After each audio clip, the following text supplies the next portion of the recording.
Hi guys, and welcome to a reading wrap-up for the Trope-ical Readathon. This took place in the month of March, and I didn't submit any books for any points or anything like this. I was just very kind of low-key to see what I could complete.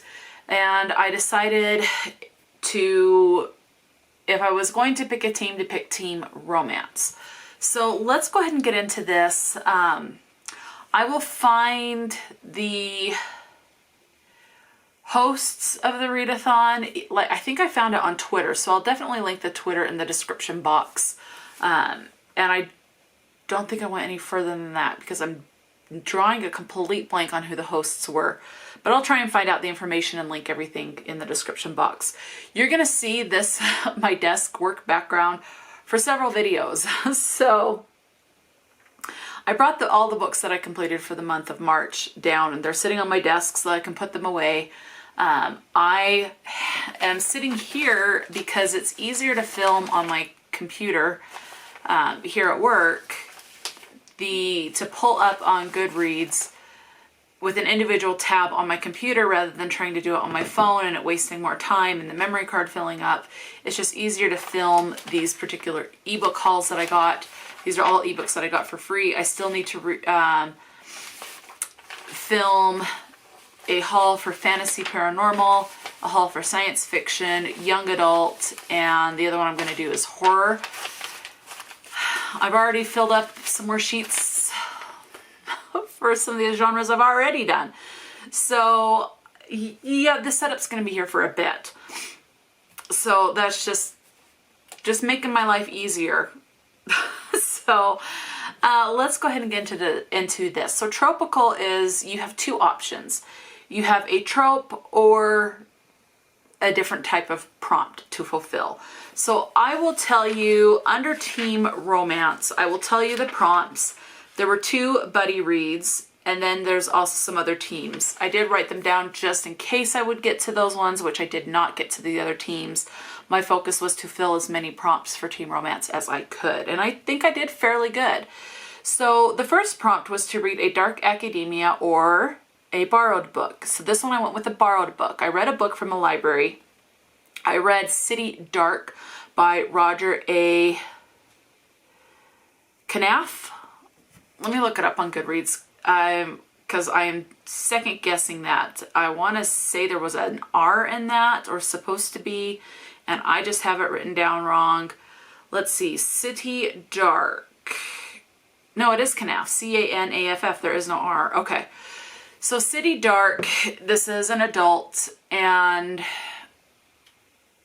I don't remember if it's mystery or thriller, but basically you're following this guy that's dealing with alcoholism. He is accused of murdering basically his mother and someone else, and because he has what's called these blackouts, he gets so drunk he cannot remember the events of the previous day or the evening from when he started drinking. So he's dealing with that. So you're following a little bit from his perspective. I wish there was more perspective of him while he was in jail trying to sort through things and remember things. You're also following the perspective of a lady who is his lawyer as she's trying to investigate. You're following the perspective of some police investigators. It was fine. I think I listened to the audiobook with this library book. The audiobook was not my favorite. I feel like it was a little too rough, like rough around the edges. It takes place in New York, and I will say that is the portrayal that the audiobook narrator gave, and it was just, the audiobook was kind of annoying in my opinion. I personally don't recommend the audiobook, but I think I would have enjoyed this book more had I have stopped the audiobook and just continued to read it physically. So the investigators are trying to figure out if this guy that gets blackout drunk actually did murder these people, or if it's something else going on and he's just in the wrong place at the wrong time. Is he being framed? Did he actually do it? And so you're just following that investigation. So anyway, that's pretty much all I can say about that, because I don't will say he has a brother, and it kind of goes from a dual timeline because it goes back to when they were kids. This main character and his brother are kids, and their mother basically abandons them, and then it's present day, and this woman who's found out to be their mother ends up dead, and so they're trying to piece together what happened. So, okay. Next prompt was to read a book with a found family or a book in a series. For this one, I went with a book that's in a series. I read a digital ebook, and I read Have a Holly Haunted Christmas by Lynn Cahoon. This is book number 2.5 in a Kitchen Witch Cozy Mystery series. And you're following Mia as she tries to, basically, she has a catering business. In this particular book, there's a haunting, and this ghost is like, you have to figure out who murdered me before this particular time, or I cease to exist type of a situation. And so, I mean, in this, she's trying to continue to build her business, which is like a catering business, and bringing people in to teach them how to cook certain foods. So it's kind of like a cooking school as well, but it's mostly a catering business. She has help from Christina, who is her, not really sous chef because that's not mentioned, but she helps her with the business. She's really the only other employee. And they just kind of work through things. And Mia and her boyfriend are investigating what happened to this ghost. And it's a short story, and so that's pretty much all I can say. And there are some things that are revealed that were a little shocking. That is like, I was not expecting. But so that's what it is. It's literally haunted at Christmas time. And her business takes place in an old, kind of like abandoned school in Idaho. Prompt number 3 is to read a book with absent or dead parents, or a book with more than one author. I did not complete this prompt. Now, one of the group reads would have worked for that, but I wanted to keep them separate because I didn't know if I could put a group read in for an individual prompt or not. So I erred on the side of caution and did not include a group read with that prompt, even though it would have worked. Okay, prompt number 4 is to have a book that takes place during a holiday, and that's the trope, it's a holiday. Or to read a book that takes place in another country. For this one, I read an ebook, and I have since deleted this book from my Kindle. I gave this, Have a Holly Haunted Christmas. Let me go back to that. I gave that one 4 stars. And okay, so back to prompt number 4, which is a holiday or takes place in another country. I read an ebook. I have since deleted this one. I did not like it. It was a short story, so I've completed it. I read the whole book, but it was a short story or a novella. I gave it 1 star, and this is Through the Magic Sunglasses by Mariia Manko. You're following this character. She leaves her country, and I don't remember what country she was originally in, but she ends up going to Germany. At one point, she's in Paris. So it takes place in a couple of different countries. And she leaves. The main character, it starts off with her running from an abusive relationship. This taxi driver gives her a pair of magic sunglasses that will alert her when danger is on its way to her. Like it'll flash, like these little dots or something in the sunglasses will flash orange when danger is oncoming, and it'll go red when basically danger is imminent and she is in a life or death situation. And these sunglasses can change appearance to match where she is and to match kind of like her outfit. So they can do that as well. She is so at the start of the book, after she's flown away from the abusive relationship, she's in Germany. She's at a club. She drinks a lot. And these girls drop this flash drive. She kind of hangs out with these girls. And for one reason or other, the main character ends up back in her hotel with the flash drive. The next morning, after the night of drinking and partying, the girls contact her and are threatening her because this main character has the flash drive. Why she just didn't give it back to him, saying, hey, you dropped this. I don't know. But basically, instead of minding her own business and just handing it in, she's like curious as to why they're so adamant they have to have that flash drive back. So she plugs it into her computer and basically sees these women having an orgy fest. And now she's on the run because she knows that they were having a big orgy, and it does get sexually explicit. And one of the main girls that's on the hunt for this girl that has a flash drive has a husband that is high up in political power or something like that. And so it's like they don't want word to get out to him. I don't know. There's a lot of places I feel like this could have gone. And I think with it being it could have been a short story. It could have stayed a short story had a couple of things been changed. And I think it would have been much better in my opinion. So I just felt like some of the decisions that were made were not beneficial, I guess, for the book or anything. They just didn't make sense. Let's go ahead and move on to something more uplifting. The next prompt number 5 is to read a coming of age book or an indie or self-published book. I did a coming of age, and I count all books by Sarah Dessen coming of age. These are young adult, these are young adults that are all figuring out their life, and they're coming to age.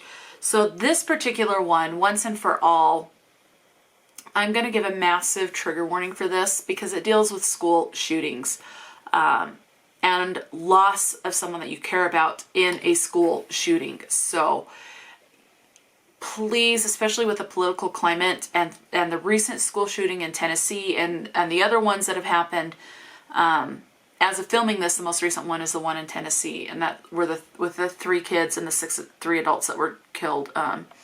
Very tragic situation, awful situation, sickening. No excuse for it, absolutely no excuse for it. Should not have happened. I don't think any school shooting should happen, but it does touch. But that's why I'm telling you about this book. Once and For All does deal with school shootings. Luna is in the wedding business with her mother. Her mother owns a business with this guy who is gay, and this guy is kind of like a second father to Luna. He is a little spitfire at times and is so funny, and is the type of person that I could see being like, I wish I had him as an uncle, or him like a second father in my life, or something like that. You see him flirt with this, what does this other man work in the deli or something at the grocery store, and it was cool. It was really cute. So you're seeing a bit of that. You're seeing the stress of someone that works in the wedding industry, having to deal with bridezillas and, demanding people because of course they want their wedding to be perfect. But there's a lot of her, the main character Luna, still recovering. It's got dual timelines. She is still recovering from the loss of someone that she entered a relationship with and loved, who died in a school shooting. And that is a little bit of a spoiler, but I think it is something that needs to be said because of everything that's going on right now. You need to know that going in. It was hard to read from someone that was not expecting that. It was very difficult to read. Like it made me cry. And I think, especially for those so closely affected or have been in that situation or know someone in that situation, you need to know that going in my opinion. So that's why I tell you that. The one timeline is modern day. She's working with her mother. There's this guy that enters, and there's some romantic tension between the two. Luna is a senior in high school, and it's right at the end of her senior year to the point where she's graduating. And then there's talk of what her future is going to be, hence the coming of age. And then there's the other perspective as far as the timeline is that it's like a flashback where she talks about meeting this guy and the events leading up to the school shooting, during, and then after. So it is very heavily in this. So definitely be cautious going into this. But I gave this one 4 stars. I thought it was very well done. I really love Sarah Dessen's writing. I have all the books that she's written so far, at least the most recent one that I know of. I don't think there's been any since the most recent one that I know of, but I'll definitely look into that. But I am working my way through all of her work. I'm thoroughly enjoying all of her work. So, okay. Moving on, prompt number 6 is to read a book with a love triangle. The alternate prompt is to read a book that your followers or friends choose between 2 different books. I just went with one that has a love triangle, and that is Matched by Condie. This one is a YA dystopian, and basically this world that the character Cassie lives in is so heavily controlled by the government as far as what they eat, how much they eat, what nutrition that they need, who they marry is controlled. The government controls when everyone dies, where you work, what level position at your work that you get. I mean, they control everything. They also control the type of literature that you read. As far as like, let's say all out of the thousands or hundreds of thousands or millions of poetry that exists in the world today and in the real life, they only allow the people of this, where this Cassie lives, they're only aware of 100 poems, 100 things of music. So it's very tightly controlled. And like any dystopian, as time goes on, there are some cracks that start to show in that people start to question how the government controls things, and things start to happen as far as rebellions. The simplest rebellion is that there's this poetry that is found that's not part of the governmental approved 100 poems, and someone learns it and shares it with someone else, and that's a little act of rebellion. So you're following that as rebellion starts. There's also things with 3 pills. When they start to come of age, they're allowed to carry 1 pill, and then they reach another point in their life and they carry another, and then the 3rd pill, they're green, red, and blue, and I think it's the green one that helps. Basically, when you have a panic attack, it helps you calm down. I do know what the red one does, and I will say you do find out later on in the book what the red pill does. Not quite sure what the blue pill does yet, so I'm hoping I'll find out in the next book, but this is book number 1 in this series. So, and I gave this one 4 stars. Thoroughly enjoyed this one. Okay. Prompt number 7 is Blast from the Past, is the trope. The alternate prompt is to read a book published before the year 2000. I did not get a book in for that one. Next up, I have, so prompt number 8 is a multiple POV trope, or multiple POC, or person of color characters. And that's what I'm going with, is person of color characters. And I have put in Pumpkinheads by Rainbow Rowell. This is a YA graphic novel. The 2 characters that you're seeing on here work in a succotash hut at a pumpkin farm. And there's also like a popcorn stand, an apple stand, a horse riding stand. There's all this stuff. And basically this character here, she is helping him try to find this girl that he's had a crush on all season that they've worked there. They go to the stand that she works at, finds out she was called to a different stand, and they just basically go from stand to stand chasing after this girl so that he can finally talk to her. And you watch as certain things are revealed and things like that. And there are, so she is obviously black in this. There's another character in here that's black. I don't remember if there were any that were Hispanic, but I do know there's at least 2 characters in here that are black. And so that I feel like it just barely fit the prompt.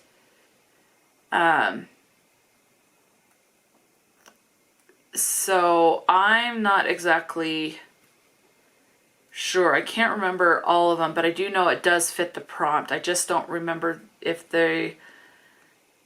Yeah, and it's like even in this one, this panel, you can see there's a couple of characters that are black or Hispanic. There's a family right here. So you do, even though they're like more little side characters, and then there's another coworker that works on the farm with them that is black as well. And you also have bi rep in this. The main female character is bisexual, so you do have that rep in there. I gave it 2 stars. I felt like it could have been done so much differently and would have made it so much better. Rather than them just being unreliable, and I know she wanted him to talk to this girl that he's been crushing on, but rather than chasing her, I don't know, they basically just blow off the last day of their job, and all these other people are scrambling because it's so busy. They're not really helping their coworkers. It's all about them, and I don't know, it just really bugged me. So I felt like it could have been so much differently. I'm going to unhaul it. I'm going to let it find a different home where someone will love it, just not for me. Okay, prompt number 9 is the trope is a boarding school. The alternate prompt is to read a group or a buddy read. For this one, I slotted in On the Edge of Gone by Corinne Duyvis. I'm sure I said that wrong. I do apologize. I did hear how to say it, but I don't remember how to pronounce it. So this one is a dystopian post-apocalyptic. You're following Denise. I knew it started with a D. I wanted to say Danny, and I knew that wasn't right. Denise is Black. She is autistic. You have trans rep in this. You have lesbian rep in this. And basically, it's the end of the world. This comet has been determined that it's going to hit the Earth, and it could be the end of the world. And so all these people have to go and find shelter and to try to survive the comet hitting the Earth. This takes place in Amsterdam. And so it was fun to see some of the Dutch terminology and words. And I would say this is like also a coming of age. Denise is, she's reflecting on some of the difficulties that she had growing up being autistic in school. And then you obviously face what's going on right now and all the unknown, and everything is so unpredictable, and how hard that is for someone that is autistic. Because a common thing with people that are autistic is liking routine and structure. That's all out the window with a comet hitting end of the world type of a situation. That's all out the window. One of Denise's special interests is cats. And so there's a lot of talk about cats being put to sleep or being killed by the veterinarian because there's so much unknown. People cannot take their pets because all the food that's in these shelters for people to survive is meant for humans. So people can't bring their pets. The pets are going to either die in the impact. They don't want their pets to suffer. They don't want their pets to starve to death.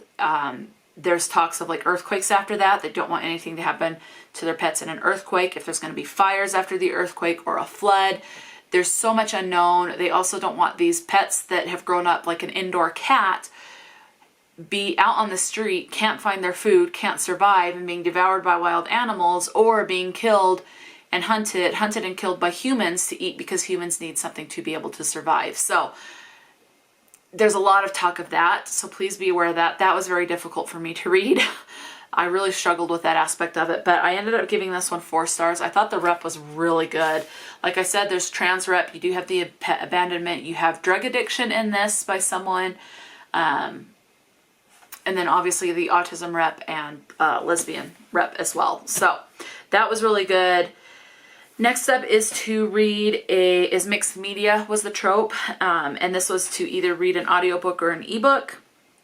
It was the alternate prompt. I read an audiobook, but I read a library book and I listened to the audiobook with it. And I'm glad I listened to the audiobook because there was certain terminology that I didn't know what it was, so it helped to hear how it should be pronounced, even though I don't remember how it was all going to be pronounced. But the book that I put in for this one is Light from Uncommon Stars. I gave this one 3 stars, and honestly, it's a low 3 stars. I think if I could give it quarter or half stars, it'd be either 2.5 or a 2.75 star, but I just rounded up to 3 stars. This was written by Ryka Aoki. It was fine. There's a lot of Asian influence in this, which I thought that was wonderful. I thought that was absolutely well done. The Asian rep in this was beautifully done. The main character, Katrina Nguyen, is transgender, so born male and is transitioned to female. The dead name is mentioned towards the end of the book. You do get a lot of transphobia and homophobia in this book, so please be aware of that. There's a lot of talk of how people will act so disgusted with people that are transgender, but yet they'll turn around and have sex with them behind closed doors, and they'll treat them so poorly. And that was difficult to read, of how someone can treat someone so poorly. And there's a lot of emphasis on Katrina being a transgender violin player, which that bugged me because, and I kind of get why it was done, but it still bugged me because a violin player is a violin player. Being transgender, being male or female or non-binary or anything like that does not impact your ability to play the violin and your skill level and your ability to learn it. nothing like that is impacted by playing the violin. I know this because I grew up playing the violin. I played from like 4th or 5th grade all the way through 9th grade. And I quit because I chickened out having to get to know a whole bunch of people in high school. I wish I would have continued on through high school, but I didn't. So that bugged me. The other reason why it got a lower star rating, there's a lot of POVs, and I think at some time it got very muddied and confusing. I felt like that could have been sorted out quite a bit better. Sometimes in one chapter you have like 3 or 4 POVs, and all that separates them is just like this little extra space. And there were things that I felt like point of views that didn't need to be in there. I felt like they were more space fillers. So, and yeah, and I know this book is not for people that don't want to read a lot about music. There's a lot of talk of musical composers, especially violin composers, different types of violins, bridge work, bow work, technique, and things like that. So if you don't like your music so heavily steeped with, even like if it's like 50-50, I would say the talk of music was about 75 to 80% in this. One of the perspectives is Shizuka Satomi, and she is basically damned to hell. In order to save her soul, she has to damn 7 violin players to hell by playing with a cursed bow, and so you're following as she kind of does that. And there's talk of the previous violinists that she damned, and who she's on the hunt for the 7th. And she is the one who is in a female-female relationship. There's also, this is science fiction because there's also talk of outer space, and I wish there was more science fiction talk and space talk in this. That's one. Another reason is I felt like, I mean, the violin is so important, and it's that playing the music is a way for Katrina to escape some of her past. And I do like how, I wish the science fiction and the space talk was more, and maybe back off a little bit on the violin stuff and the music. Although I do see the importance of the music, how it can unite people, how people listening to the same composition or music can reflect on their own lives, how it helps them remember certain events from their past, and can dredge up all these different emotions. And so there was a lot of talk on that, which that was cool, but I do wish there was more space talk in this. So let's go ahead and move on. Again, I rounded that one up to 3 stars. Okay. Prompt number 11 is the trope is bookish themes. The alternate prompt is to read a book with a pun in the title. For this one, this book is up in my room because I just barely finished it. And I left it upstairs, but it is 3 Tainted Teas written by Lynn Cahoon. This is book number 3 in a Kitchen Witch mystery series. So I already told you about Have a Holly Haunted Christmas. They're both in the same. Holly Haunted Christmas takes place right before 3 Tainted Teas.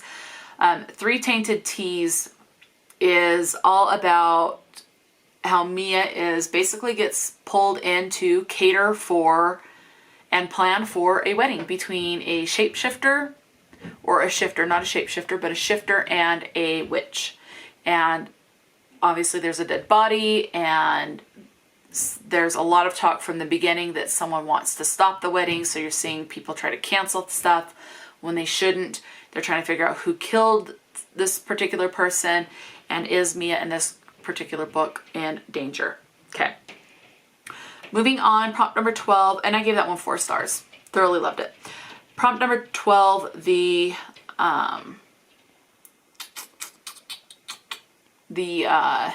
trope was to read an apocalyptic or dystopian book, or you can read a book over 500 pages. This actually fits both of those. This is a science fiction dystopian or science fiction post-apocalyptic, but it is over 500 pages. This is like 540 pages. Feedback by Mira Grant is book number 4 in the Newsflesh series. Mira Grant is a pen name for Shannon McGuire. And basically there's no cold, there's no cancer, but in creating a mutation that cures everyone from all of this stuff, they've created this superbug that basically when someone over a certain weight threshold dies, they become a flesh-eating zombie. This follows the events of book number 1, like the exact same events. It's just told from a different POV. You have It's basically during a presidential campaign. You're following a set of news people in the first one, and they're following a Republican. This one, you're following a Democratic presidential campaign. You have non-binary rep in this. You have lesbian rep in this. The main character, the main female lead in this is from Ireland.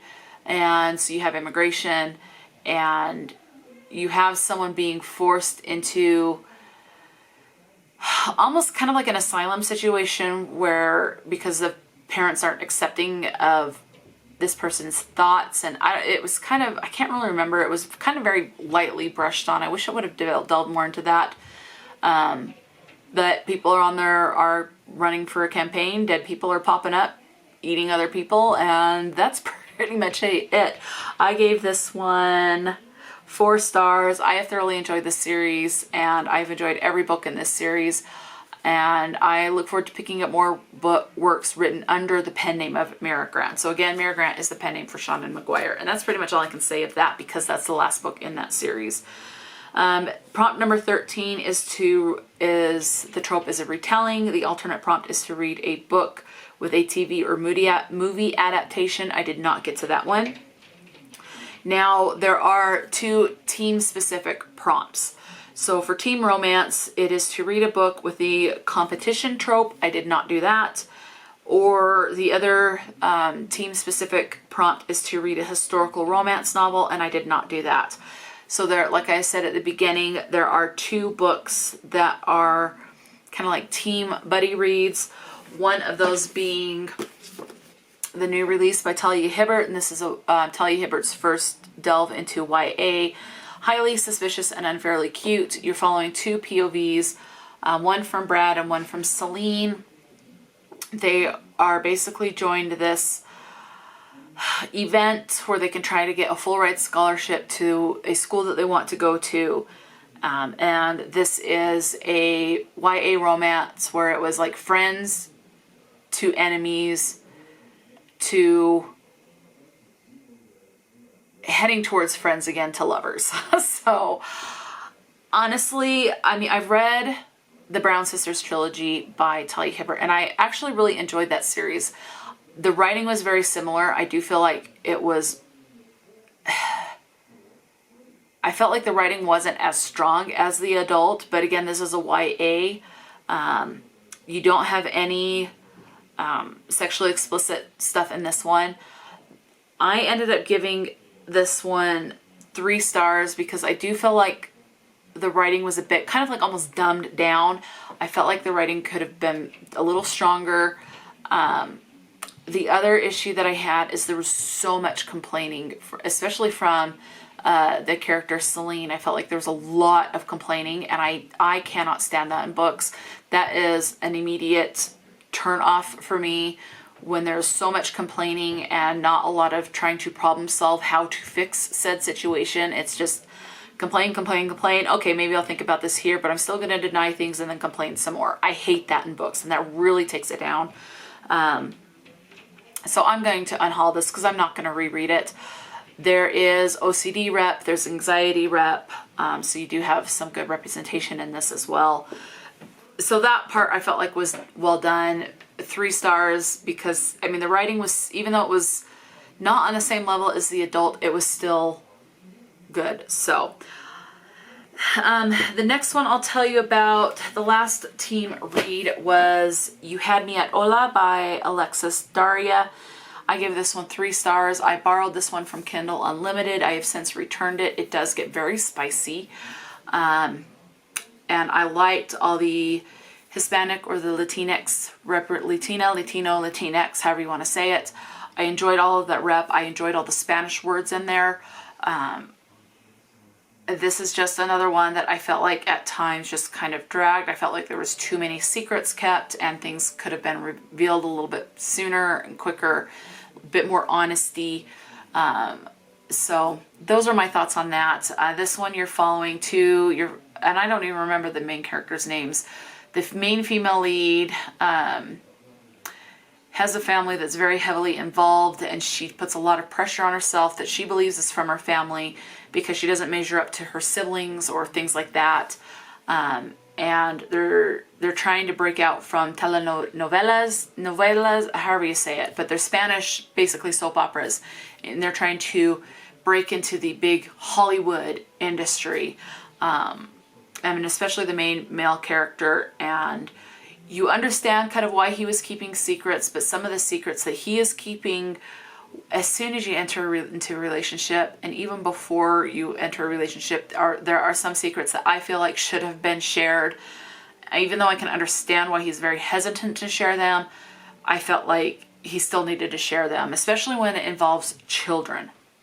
Okay, so that's all I can say. I gave that one 3 stars, and I did enjoy the writing enough. I do want to continue on with this series, so I have actually checked out the second book from the library because book number 2 was not available on Kindle Unlimited. So that's pretty much all I can say about these books from what I remember, from what I've read and stuff like that. So let me know if you participated in Trope-ical Readathon. What team are you on? What was your favorite read for the month? Just talk to me in the comment section below. And until next time, stay true to yourself and enjoy a good book, and I'll talk to you later.